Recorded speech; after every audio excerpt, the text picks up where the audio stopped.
Hello friends, আমি সৌমিতা দাস চলে আসলাম আজ আমি আরেকটি নতুন রেসিপি নিয়ে।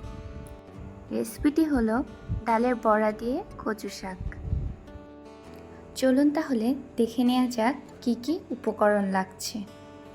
ডালের বড়া দিয়ে কচু শাক বানাতে আমাদের প্রথমে লাগছে কচু শাক। আমি কচু শাকগুলো ভালো করে ধুয়ে নিয়েছি। তারপরে লাগছে আমাদের মুসুর ডাল বাটা। মুসুর ডালগুলো আমি ভিজিয়ে ভালো করে মিক্সিতে ব্লেন্ড করে নিয়েছি। আর লাগছে পেঁয়াজ কুচি, রসুন কুচি এবং কাঁচামরিচ। কচুর শাকে একটু ঝাল দিতে হয়, তাই মরিচটা একটু বেশি করে দেব। এরপরে আমি মুসুর ডালের বড়াগুলো বানিয়ে নেওয়ার জন্য ডালের পেস্টের মধ্যে লবণ, হলুদ গুঁড়ো দিয়ে দিলাম। লবণ ও হলুদ দিয়ে ডালের পেস্টটাকে ভালো করে মেখে নিতে হবে। ভালো করে মিশিয়ে নেওয়ার পরে আমি কড়াইয়ে তেল গরম করতে দেব ডালের বড়া ভাজার জন্য।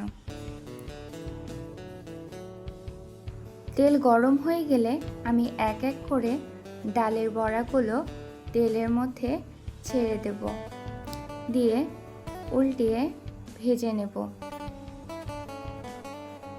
মনে রাখতে হবে বেশি ভাজা যাবে না, তাহলে খেতে শক্ত লাগবে কচু শাকের মধ্যে, তাই আমি হালকা করে ভেজে উঠিয়ে রাখব।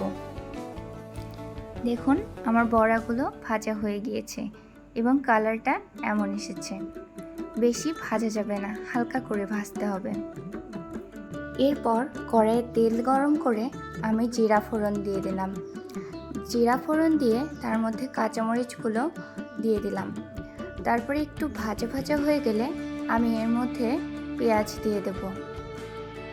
পেঁয়াজ কুচিগুলো লাল হয়ে আসলে আমি এর মধ্যে রসুন কুচিগুলোও দিয়ে দেব। রসুন কুচিগুলো দেওয়ার পরে হালকা নেড়ে নেব।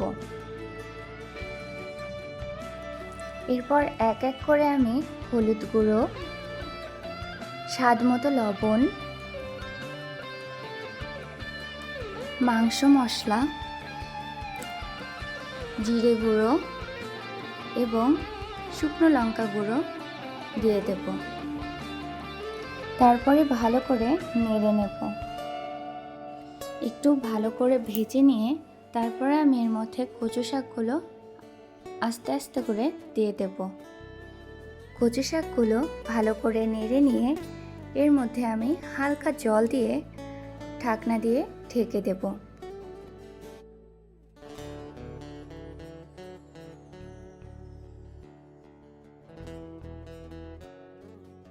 ঢাকনা খুলে খুলে আমি হালকা করে নেড়ে দেব এবং দেখব ডাঁটাগুলো একদম গলে গিয়েছে কিনা। ঢাকনা তুলে দিয়ে জল শুকানো না পর্যন্ত সুন্দরভাবে কচু শাকটা ভেজে নিতে হবে। এই যে দেখুন আমার কচু শাকের রঙটা এমন চলে আসছে এবং ভাজা হয়ে গিয়েছে। কচু শাক মুখে ধরে, তাই আপনারা হালকা লেবুর রস এতে অ্যাড করে দিতে পারেন। আমি দেইনি। এরপরে আমি আমার ভেজে রাখা এক এক করে বড়াগুলো দিয়ে দেব কচু শাকের মধ্যে। বড়াগুলো দেয়া হয়ে গেলে আমি ভালো করে নেড়ে নেব।